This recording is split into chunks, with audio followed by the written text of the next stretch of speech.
평화로 가는 길은 없다. 평화가 곧 길이다. 아마 많이들 아시는 글귀 같은데요. 마하트마 간디가 한 말이죠. 평화로 가는 길은 없다. 평화가 곧 길이다. 평화는 목적지에서 만나는 결과가 아니라 과정이란 뜻입니다. 비평화적 상황도 그것을 극복하려는 노력부터 평화란 의미이기도 하죠. 바로 내일 모레면 한국전쟁 발발한 지 벌써 74주년 된 날입니다. 오늘 권사님께서 기도해 주셨는데 벌써 74주년 됐어요. 여러분 6.25가 7순이 넘었는데 아직도 이 땅에는 통일이 오지 않았습니다. 평화의 길은 멀게 느껴집니다. 오늘은 교단 총회에서 지정한 북한 선교 주일이자 한국교회가 지키는 민족 화해 주일입니다. 민족 화해 주일이란 전쟁과 민족 분단의 아픔을 안고 사는 한국교회가 1965년부터 해마다 6월 25일에 가까운 주일을 기도의 날로 정한 데서 기원합니다. 1992년엔 그 명칭을 민족의 화해와 일치를 위한 기도의 날로 바꾸었고요. 2005년부터는 이날을 그 6.25 가까운 주일에 민족 화해 주일로 지내고 있습니다. 민족 화해 주일에는 이런 공동 기도문을 함께 읽는데요. 우리도 하나님께 소망을 담아서 함께 이 기도를 드리도록 하겠습니다. 함께 기도하겠습니다.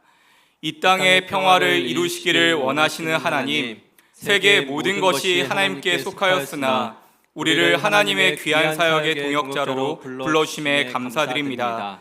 특별히 남과 북이 나누어진 이 한반도 가운데 저희를 보내시고 이 땅의 평화를 일구어가는 주님의 일꾼으로 저희를 부르시니 감사드립니다. 저희의 눈을 뜨게 하시어 크신 하나님의 나라의 일들을 보게 하시고 이 땅의 참 평화와 통일을 위해 마음을 쏟으며 살아가는 저희들 되게 하소서. 상황이 오랫동안 지속되면서 현재의 상황에 안주하며 사는 것이 아니라 끊임없이 통일을 지향하는 평화체제를 구축하는 데 기여하며 살아가게 하소서. 또한 분단과 대치 상황으로 인한 자원과 에너지 낭비를 줄이며 동시에 우리 마음의 긴장 상태도 해소할 수 있는 길들을 찾아가게 하소서. 우리의 나태한 생각들을 깨우셔서 창조적인 통일의 길을 모색하게 하시고 우리의 눈을 띄우셔서 마땅히 보아야 할 것들을 보게 하시며 우리의 게으른 손과 발을 움직이셔서 평화와 통일을 위해 달려나가게 하소서. 예수님의 이름으로 기도합니다. 아멘. 사랑하는 여러분, 오늘이 총회가 지정한 통일선교 주일, 한국교회가 드리는 민족 화해 주일이라고 했는데 사실 오늘은 예배 때 다른 특별한 것은 없습니다. 같이 말씀 나누고 기도하는 시간 같습니다. 우리가 아직 통일선교위원회라든지 특별한 통일을 위한 사역을 안 하고 있는데요. 여러분 어떻게 보면 지금 이 시간이 더 의미가 있는 것 같아요. 순전한 마음으로 말씀을 듣고 같이 기도로 이 시간을 열어갔으면 좋겠고요.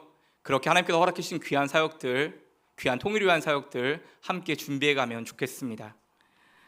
팔복의 7번째 복인 화평의 복은 예수님 입술을 통해서 이렇게 전해졌습니다.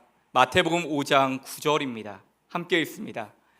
화평하게 하는 자는 복이 있나니 그들이 하나님의 아들이라 일컬음을 받을 것이미요. 아멘. 여러분, 여기서 화평은 헬라어로는 에이레네, 그리고 히브리어로는 샬롬이에요. 우리 샬롬 말씀 나눴죠. 안녕, 유대인 일상 인사라고 했는데 이 화평 샬롬은 갈등이 없다, 싸움이 없다는 의미이기도 하지만 사실은 그보다 더 심오한 의미가 있습니다. 이 샬롬이란 삶의 모든 영역에서 강건함과 온전한 상태를 말해요. 그래서 우리가 보통 기도할 때 영육 강건함 위에 기도하잖아요. 그 영육의 강건한 상태가 바로 샬롬이에요. 하나님의 축복을 온전히 경험하는 삶의 상태가 샬롬이라고 할 수 있습니다. 그런데 여러분, 여기서 주목할 게 있어요.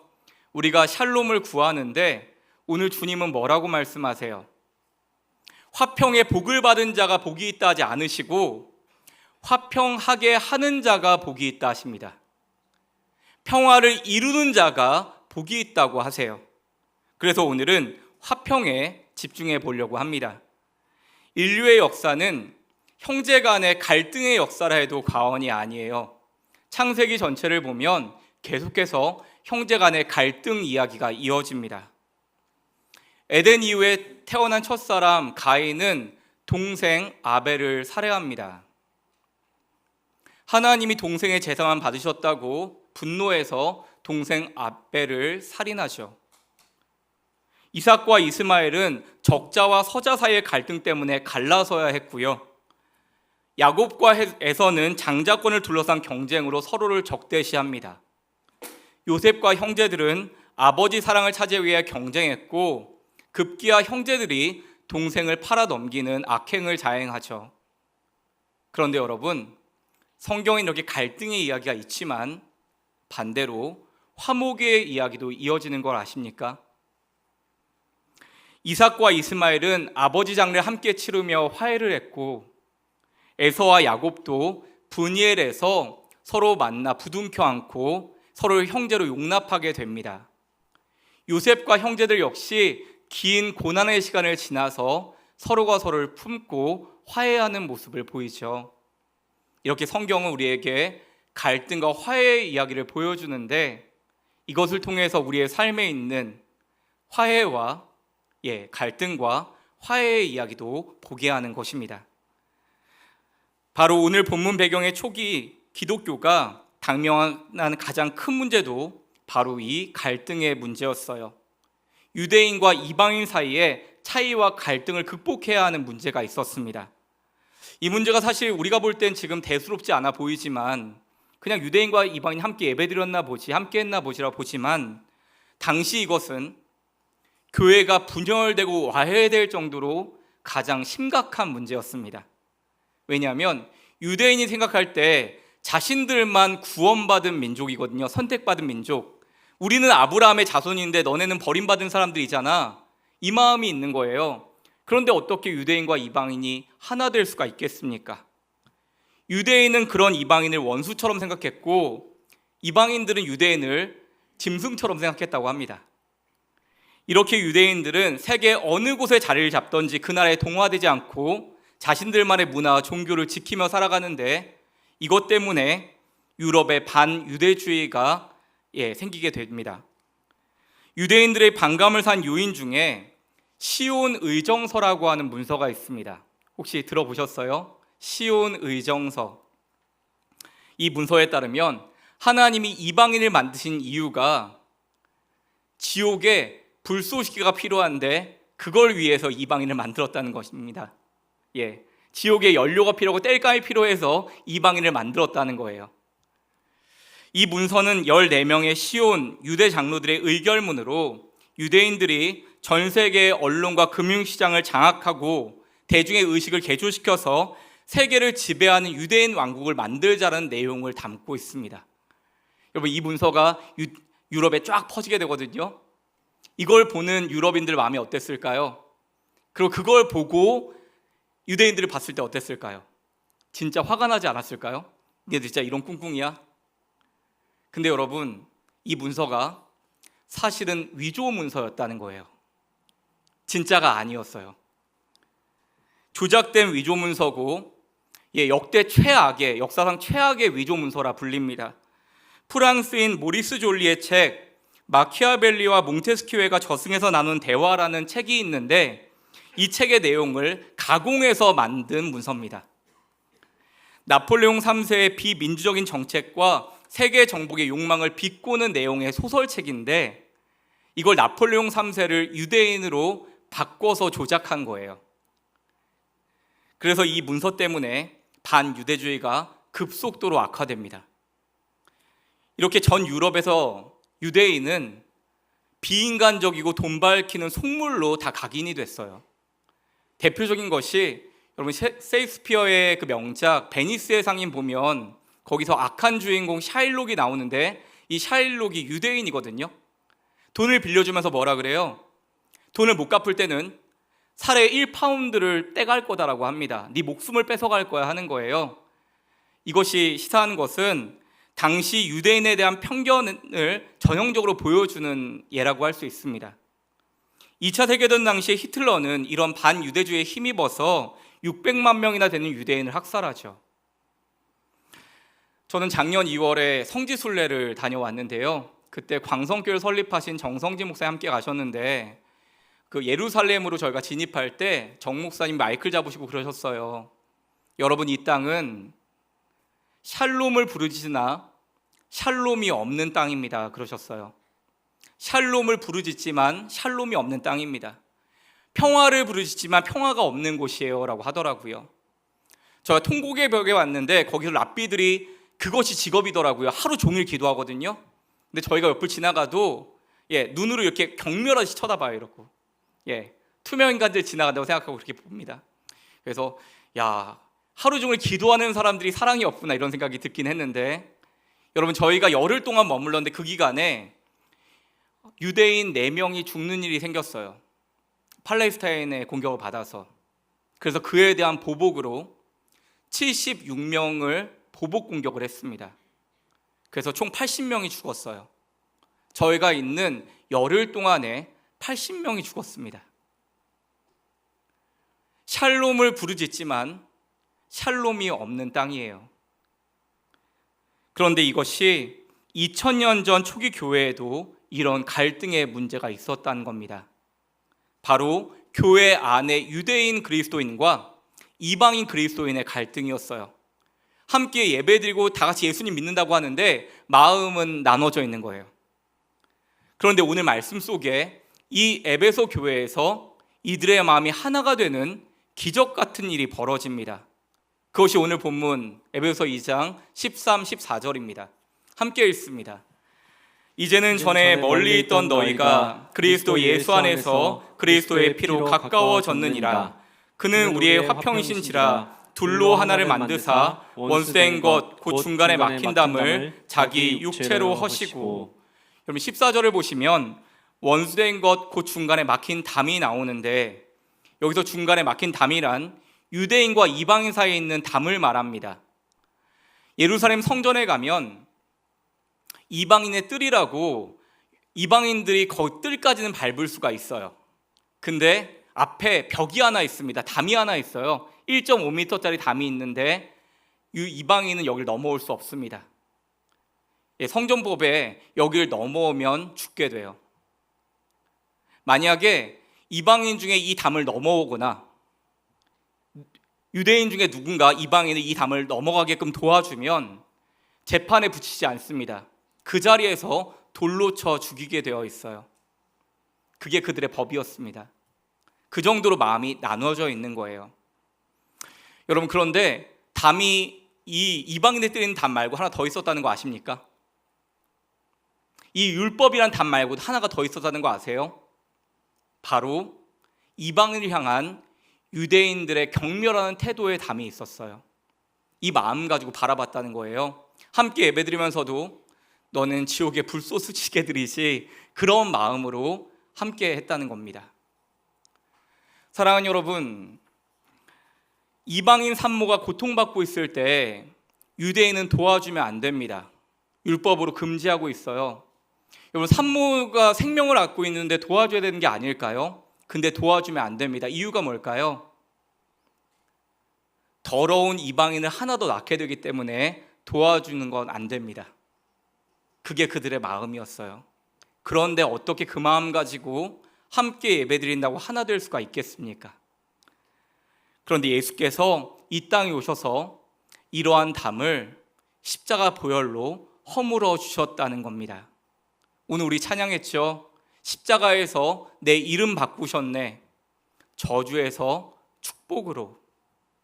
그것처럼 유대인과 이방인의 이름이 있었는데 아니요, 그 담을 허무심으로 유대인과 이방인의 이름을 없애셨어요. 오직 그리스도인이라는 이름 하나만 남게 하셨습니다. 그래서 우리가 그 은혜 가운데 하나 되어 예배하는 줄 믿습니다. 이어지는 본문 16, 18절입니다. 파란 글씨만 함께 읽겠습니다. 또 십자가로 이 둘을 한 몸으로 하나님과 화목하게 하려 원수된 것을 십자가로 소멸하시고 우리 둘이 한 성령 안에서 아버지께 나아감을 얻게 하려 하심이라. 아멘. 16절을 보시면 원수된 걸 소멸한다는 것은 하나님과 우리 사이가 하나 될 수가 없는 관계였는데 예수님 십자가 보혈로 다시 하나 될 수 있게 해주셨다는 거예요. 막힌 담을 허물어 주셨다는 거죠. 이어지는 18절에 우리 둘이 한 성령 안에서 하나님께 나아갈 수 있게 됐다고 했는데, 유대인과 이방인이 하나의 성령을 믿고 그 도우심으로 하나님께 나아갈 은혜를 입었다는 겁니다. 그래서 이방인과 유대인의 구분을 넘어서 이제는 하나의 그리스도인이 되었다는 것이죠. 그 은혜가 여기에 있습니다. 예수 안에는 남자와 여자가, 아이와 어른이 하나 될 수 있는 것입니다. 그래서 오늘 그 마음으로, 멀리 북한에 우리 동포들이 있지만 그 마음으로 하나 되길 바라고 소망하며 함께 예배하는 줄 믿습니다. 선교사 돈 리차드슨이 쓴 화해의 아이란 책이 있습니다. 이 선교학 필독서인데요, 선교하려는 분은 이 책 다 읽어야 돼요. 화해의 아이. 이 책은 뉴기니아의 샤위 부족에게 어떻게 복음을 증거했는지를 알려주는 책인데, 이 샤위 부족이 되게 무섭습니다. 어떤 부족이냐면 적의 목을 베서 그 해골을 베개로 베고 자는 민족이에요. 대단하죠. 적의 목을 베서 그 해골을 베개로 베고 자는 민족인데, 굉장히 호전적인 민족인데, 이들의 최고의 미덕이 배반이라고 합니다. 이들은 배반을 최고의 이상과 미덕으로 여겼대요. 그래서 그들의 가장 이상적인 배반의 방식은 우정으로 적을 안심시켜 놓고 목을 베는 것입니다. 이걸 그들의 용어로 투위 아소나이 마카에린이라 부르는데, 이는 우정으로 살해 대상을 살찌운다는 뜻이에요. 누가 밥 사준다 그러면 조심해야겠어요.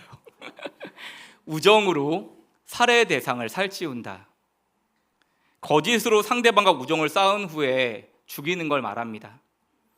그래서 처음 이 리차드슨 선교사가 이들에게 복음을 증거했을 때 이들이 성경의 이 대목에서 다 환호를 했다고 해요. 어떤 구절일까요? 바로 가룟 유다가 예수님을 배반하는 장면에서 최고의 환호를 질렀대요. 이거다, 이랬다는 거예요. 가장 이상적인 배반이다. 여러분, 가룟 유다가 스승 예수님 믿는 도끼로 발등 찍잖아요. 가장 이상적인 배반을 했다는 거예요. 그럼 가장 최악은 누구예요? 제자에게 배반당한 예수는 바보라는 거죠. 여러분, 예수님을 바보로 여기는데 복음이 전해질 리가 있겠습니까? 오랜 시간 지나도 한 명도 전도를 못하는 거예요. 그래서 포기하지 않고 이 선교사님이 함께 생활하다가 이들의 특별한 생활 방식을 발견하는데, 그 중에 하나가 바로 오늘 화해의 아이였다는 거예요. 화해의 아이란 두 부족 간의 충돌이 있을 때 어린아이 하나를 화해의 상징으로 교환하는 걸 말합니다.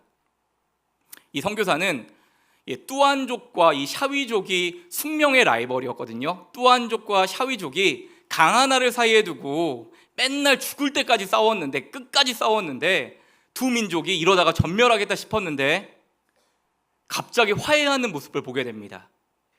그때 이 화해의 아이가 등장합니다. 한쪽 부족의 추장이 아이를 낳아서 100일경이 되면 다른 부족 추장에게, 이 원수 부족 추장에게 아이를 보내는 겁니다. 그럼 원수 부족 추장이 이 아이를 받아서 자기 아이처럼 정성 들여 키우게 돼요. 만약에 아이를 맡긴 부족이 전쟁을 일으키면 누구부터 죽이겠어요?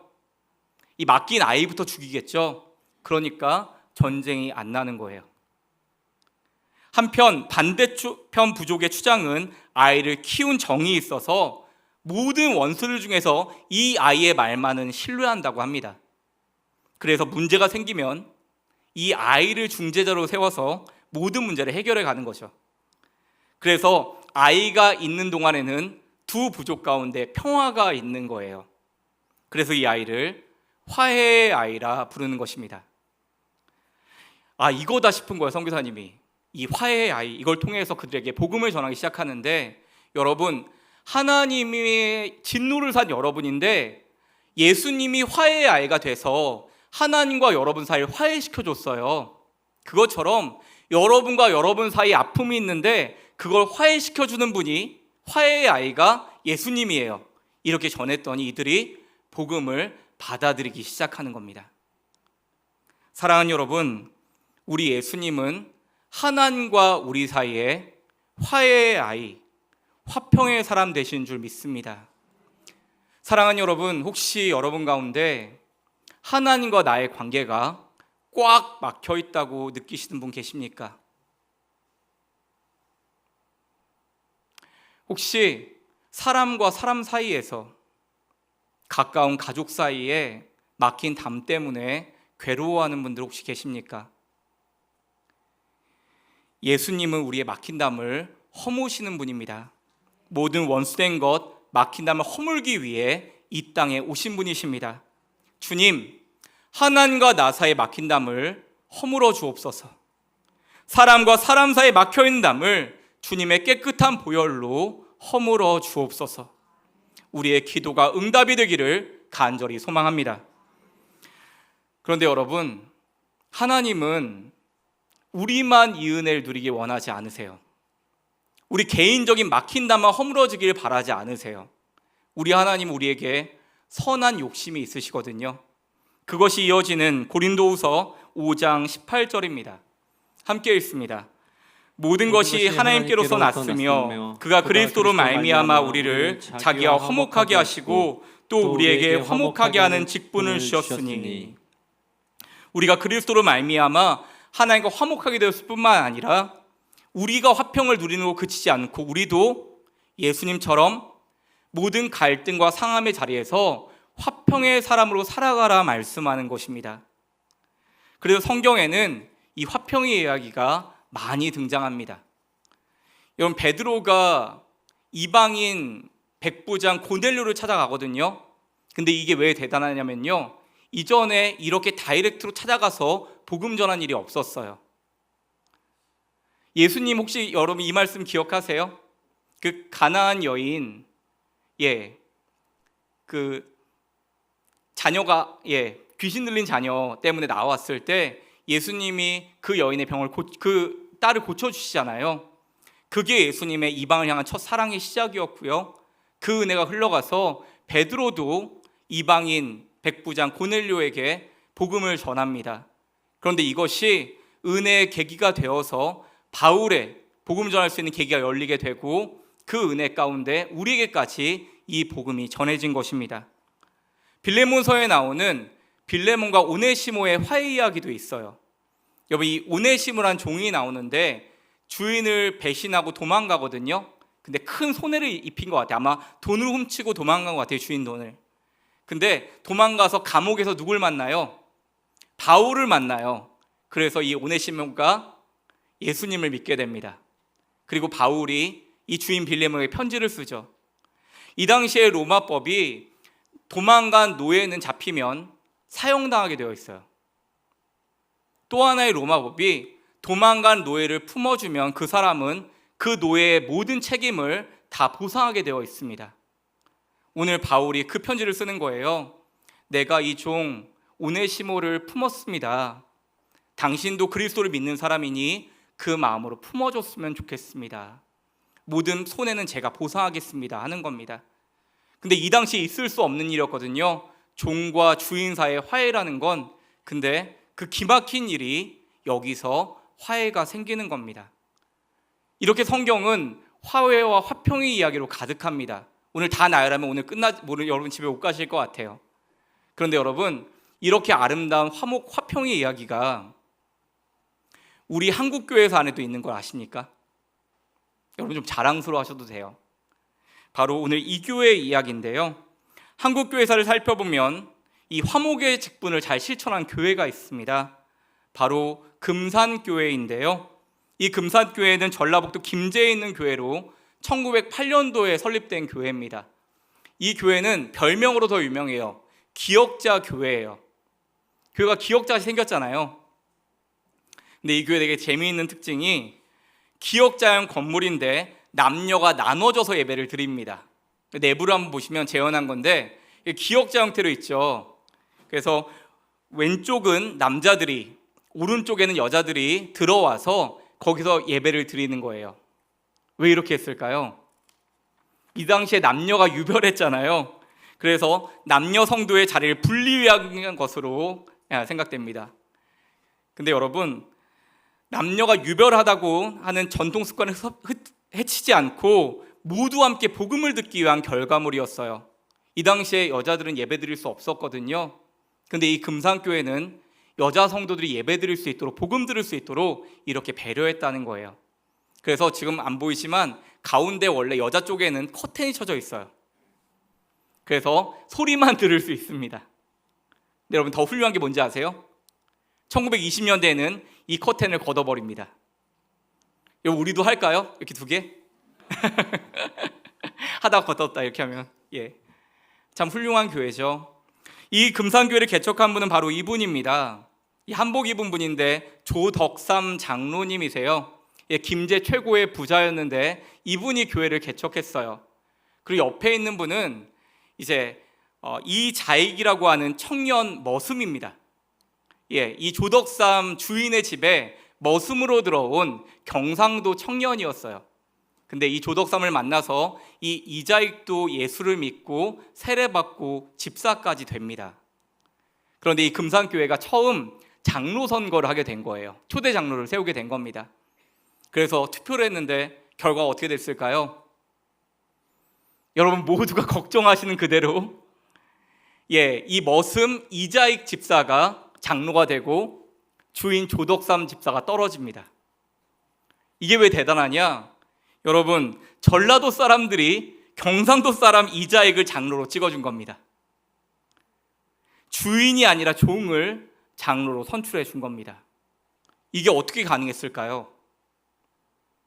여러분 이 사람들은 진짜 예수를 믿었거든요. 예수님은 모든 신분과 그런 부정적인 것들을 허무는 능력이 있음을 믿었거든요. 그 은혜 가운데 이 교인들이 이렇게 한 거예요. 더 훌륭한 게 뭔지 아세요? 이자익 집사가 장로로 선출되자마자 조덕삼 집사가 마이크가 없었으니까 앞에 딱 나와서 그렇게 얘기를 했을 거예요. 이렇게 말했다는 거예요. 우리 금산교회는 참으로 훌륭한 일을 했습니다. 저희 집에서 일하고 있는 이자익 집사는 저보다 신앙의 열의가 훌륭합니다. 참으로 감사합니다. 나는 하나님의 뜻을 겸허히 받아들여 이자익 장로를 잘 받들고 더욱 교회를 잘 섬기겠습니다. 여러분 이건 인사치레의 말이 아니었어요. 조덕삼 장로는 죽을 때까지 이자익 장로를 후원해주고 지지해줬습니다. 물론 그 후에 이 조덕삼 장로도 장로님이 됐죠. 그리고 하인 이자익 장로를 신학교에 보내서 목사가 되게 만들었고요. 신학교를 졸업한 뒤에는 다시 금산교회로 청빙을 한 겁니다. 그래서 금산교회 담임 목사가 된 거예요, 이 머슴이.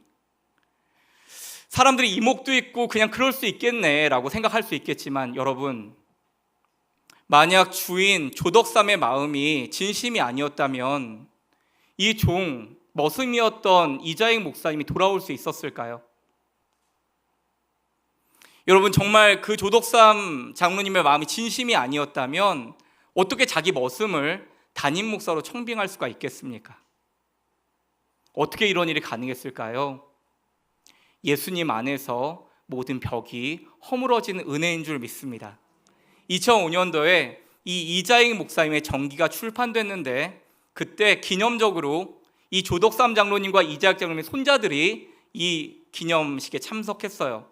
그래서 먼저 조덕삼 장로님의 손자인 조세영 장로님, 이분이 당시 주일 대사였거든요. 이분이 나와서 축사를 하시고 이후에 이어진 인사말을 이자익 목사의 손자인 이규환 장로님, 카이스트 교수였는데 이규환 장로님이 이렇게 인사말을 전했습니다.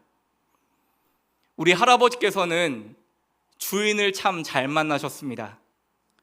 만약 우리 할아버지께서 주인을 잘못 만났다면 우리도 없을 것이고 우리 할아버지도 안 계셨을 것입니다. 사랑하는 여러분, 이렇게 아름다운 화목의 이야기가, 화평의 이야기가 과거의 미담에만 그쳐서야 되겠습니까? 오늘 우리 교회 안에도 있으면 안 될까요? 우리 가정 안에도 이런 화평 이야기가 있으면 안 될까요? 여러분의 일터 가운데도 학교 가운데도 이렇게 벽이 허물어지는 은혜가 있으면 안 될까요? 모든 상함과 갈등이 있는 우리의 삶의 자리에 주님께서 먼저 화평의 은혜를 부으시길 간절히 축원합니다. 우리가 그 화평의 은혜를 받아 우리도 모두 우리의 삶의 자리에 갈등과 상함의 자리에서 예수님처럼 화평의 사람으로 쓰임받기를 간절히 소망합니다. 말씀을 맺습니다. 사랑하는 여러분, 저는 아들 둘이 있습니다. 아들 둘이 있는데 아이들을 키우다 보니까 아마 아들 키우는 부모님들은 다 아실 것 같아요. 얘네들이 정말 죽어라 싸웁니다. 엄청 투닥거리거든요. 근데 그 모습 보면서 아이고 언제 그만 싸우나 싶기도 하면서도 제 어린 시절 생각이 나더라고요. 저도 형이 하나 있거든요. 근데 제가 형이랑 무지무지 많이 싸웠어요. 정말 징하게 싸웠습니다. 그래서 저희 어머니가 체구도 작으신데 맨날 저희 뜯어 말리는 너무너무 고생을 하셨어요. 여러분, 남자애들 싸울 때 진짜 무섭게 싸우잖아요. 하루는 저희 어머니가 아버지한테 전화한 거예요. 지원이가 상원이 죽일 것 같아. 너무 무섭게 싸우니까. 서로 게임하다 잘한다 못한다 싸우고, 먹을 거 더 먹는다 덜 먹는다 싸우고, 되게 친했는데 되게 많이 싸웠어요, 형하고. 근데 그때마다 저희 어머니가 야 이러다 다 죽어 이러면서 막 말렸거든요. 그러면서 저희한테 맨날 했던 레파토리가 있어요.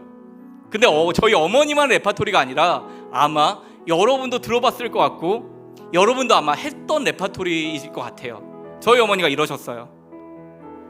너희 둘도 하나 되지 못하는데 무슨 통일이 오겠어.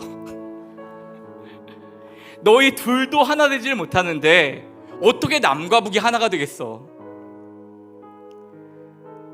저 어렸을 때 우리의 소원은 통일한 노래 많이 불렀거든요. 저희 어머니가 그 영향 받으신 것 같습니다. 너희도 하나 되지 못하는데 무슨 통일이 오겠어. 사랑하는 여러분, 작은 평화도 평화는 평화입니다. 갈등이 없을 수는 없습니다. 피차 서운한 것도 있겠죠. 그래도 아이의 판을 깨면 안 됩니다.